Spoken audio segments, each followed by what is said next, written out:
Hello, this is Jimmy, and I'm going to start a lesson on basic grammar, and it is related to the lesson that I posted yesterday in Write Better English with Jimmy Tan. So, before we move into the questions, let us start from the very basic. It starts with anyone. The word anyone means any person. And there is a grammatical rule that says anyone, if you use the word anyone as a subject, then the corresponding verb would be the singular verb, because anyone is a singular noun.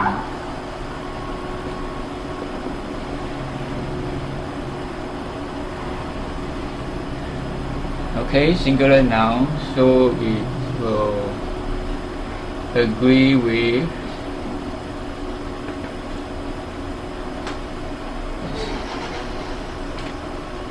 singular verb.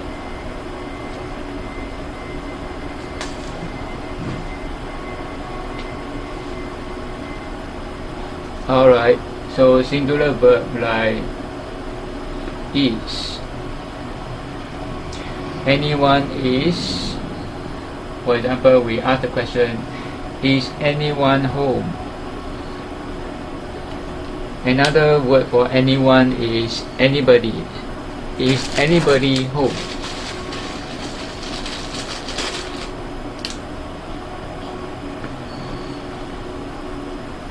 Is anyone home?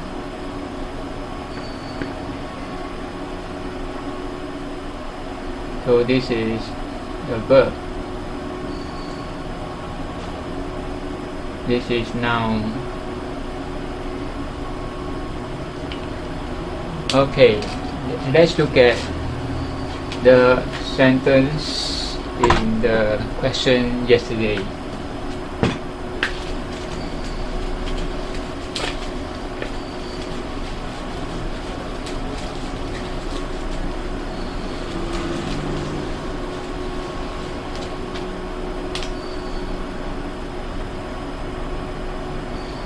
Anyone who enters the hospital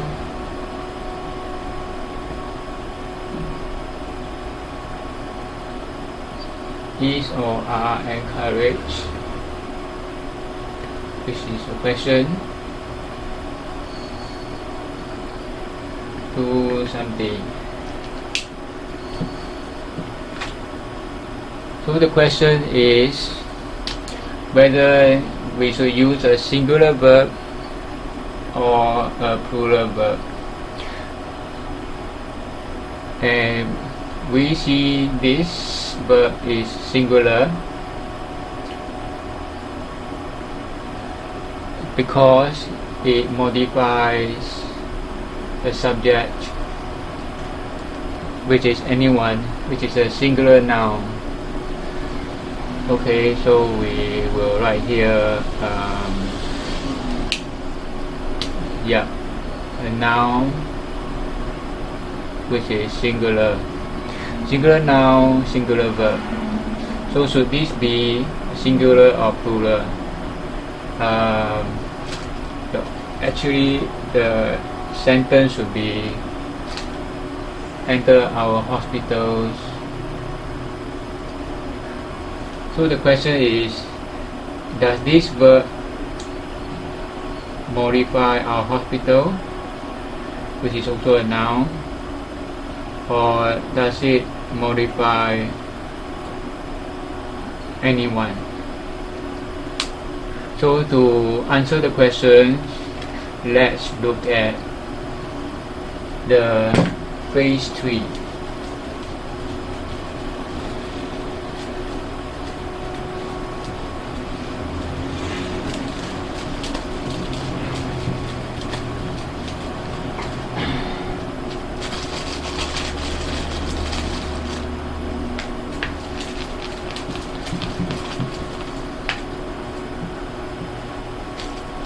let's draw a phrase tree. Anyone who enters a hospital. This is known as a relative clause.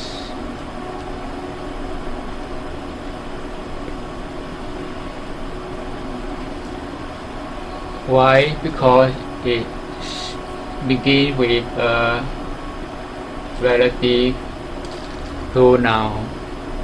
Who is a relative pronoun which refers to the noun who is referring to anyone. So the word relative is, you have a relative, you are related. So the pronoun who is related to the subject or the noun anyone. And this is a clause. Relative clause is also a subordinate clause. That means it cannot exist by itself. And it is also a non-defining relative clause. That means it is optional. It adds extra or additional information, but you can omit it and it will still be grammatical. For example, if you do not have this non-defining relative clause, the sentence will read, anyone is or are encouraged to download the app. It's still correct, but this is additional information. You can add it as a subordinate clause. That means the main clause is anyone is or are encouraged to download the app. So let's look at this. Our hospital, this is a noun, this is the determiner or a pronoun. So we have a noun phrase, enter is a verb, and who is a relative pronoun. Verb phrase, and this is a clause. The reason why I want to structure this is to show that this verb is not referring to hospital. This verb actually is referring to, jumping over the main subject, which is anyone. So the main clause is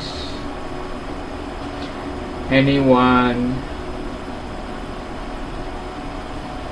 is encouraged to.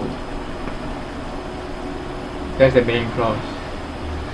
So we should use is, because earlier we have the grammatical rule, we established the grammatical rule that the word anyone refers to a singular noun and therefore should be accompanied by a singular verb. But there is one exception, there is one exceptional case where you first let me write down the rule. The rule is anyone should agree with a singular verb. Agree. However, anyone can be followed by a plural pronoun. For example, has anyone brought their phone? Anyone is still a singular noun, but you can use a plural pronoun. Otherwise, the other alternative is has anyone brought his or her phone, which is also grammatically correct. So it depends on the style. If you use his or her phone, then you have to make it consistent. Use this style throughout your book or your article. But if you use their, then you can apply the same style throughout your book or your article. So I hope this helped to clarify. To summarize, if you want to use a verb to agree with the singular noun anyone, use a singular verb. However, you can use a plural pronoun, their, or you can use a singular pronoun, his or her, to go with anyone. The same with someone, everyone, no one, all these are singular nouns. So I hope you find this useful, and I will see you in my next lesson. Thank you for watching. Bye.